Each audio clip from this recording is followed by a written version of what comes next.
Something unusual is happening in the United States. Millions of Americans are moving south, and the shift is changing where the country's money, jobs, homes, and political power are concentrated. For decades, America's biggest centers of wealth and culture were places like New York, Los Angeles, Chicago, San Francisco, and Boston. But the map is starting to tilt. Texas, Florida, North Carolina, Tennessee, South Carolina, Georgia, and Arizona have become some of the strongest magnets for new residents. Many of them sit inside the Sun Belt. The movement is not just retirees looking for warmer weather. It includes young families, remote workers, entrepreneurs, college graduates, and companies searching for cheaper space. Between 2020 and 2024, Texas and Florida each gained hundreds of thousands of people from domestic migration alone. North Carolina also became one of the country's strongest migration winners. This matters because population is power. More people can mean more workers, more customers, more construction, more congressional seats, and more influence in national elections. So why are so many Americans choosing the South? The first answer is simple: money. In many northern and coastal cities, the cost of building an ordinary life has become painfully high. In parts of California, New York, New Jersey, and Massachusetts, home prices, rents, insurance, taxes, and everyday expenses can make even good salaries feel smaller than expected. By comparison, many southern metros have offered more space for the money. A family that cannot buy a house near Los Angeles may find a larger home outside Dallas, Raleigh, Nashville, or Charlotte. That affordability gap is not always as large as people imagine, and it has been shrinking in popular destinations. But for many households, the move still changes the math. Taxes are another part of the story. Texas, Florida, and Tennessee do not have a broad state income tax on wages, which can be attractive to high earners and business owners. But lower income taxes do not mean life is automatically cheap. Property taxes, sales taxes, homeowners insurance, car costs, and utility bills can still hit families hard. Florida shows that clearly.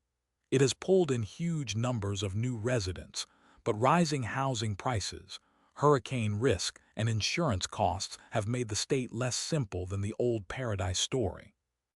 Even so, the economic pull remains powerful. Southern cities are no longer just cheaper alternatives. Many of them have become serious job engines. Austin became one of America's most visible technology hubs, attracting software workers, venture capital, startups, and major corporate offices. Dallas and Houston remain enormous business centers, with energy, finance, logistics, healthcare, aviation, and corporate headquarters spread across the Texas Triangle. Miami has reinvented part of its image around finance, entrepreneurship, crypto, Latin American business, luxury real estate, and international capital. Nashville has grown far beyond country music. Healthcare, tourism, education, corporate relocations, and new apartment towers have turned the city into a major growth story. Raleigh, Durham, and the Research Triangle combine universities, biotech, software, medicine, and a steady stream of educated workers. That makes North Carolina especially attractive. Charlotte has become one of America's most important banking centers, while also adding residents, offices, apartments, and suburbs at a rapid pace. Companies notice the same things people notice: cheaper land, lower operating costs, growing labor pools, airports, highways, and state governments eager to attract investment. This creates a feedback loop. People move because jobs are growing. Companies expand because people are moving. Then builders, restaurants, hospitals, schools, and retailers follow. Remote work accelerated the trend.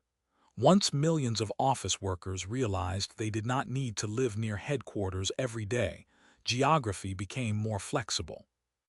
A worker paid by a company in California or New York could move to Tennessee, Texas, Florida, or the Carolinas and keep more space, more sunshine, or a different lifestyle. The pandemic did not invent the Sun Belt migration, but it made the choice feel possible for people who had already been priced out or worn down by expensive coastal metros.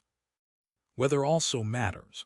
Warm winters, outdoor restaurants, beaches, lakes, golf courses, and year-round construction all help sell the idea of a better daily life. But this migration has costs. Rapid growth can overwhelm roads, schools, water systems, hospitals, and housing markets that were not built for so many newcomers so quickly.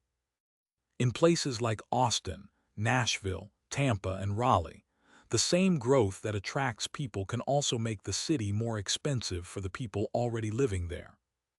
Longtime residents can watch familiar neighborhoods change as rents rise, small businesses are replaced, and new developments spread farther into farmland and forest. There is also climate risk.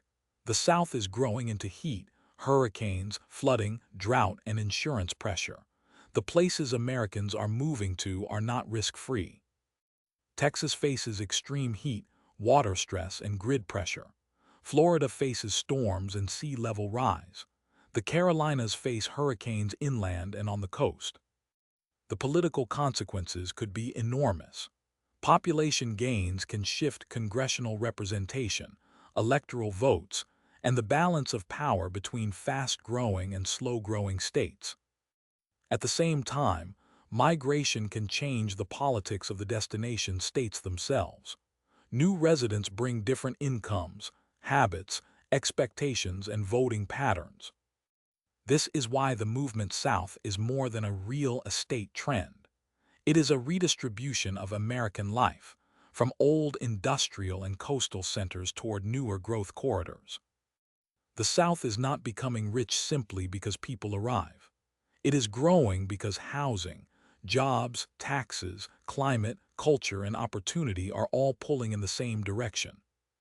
But the big question is whether these states can absorb the boom without losing the affordability and quality of life that made people move there in the first place. America is still moving south, and if this continues, the country's future may be shaped less by the cities that dominated the 20th century and more by the Sun Belt cities still being built right now.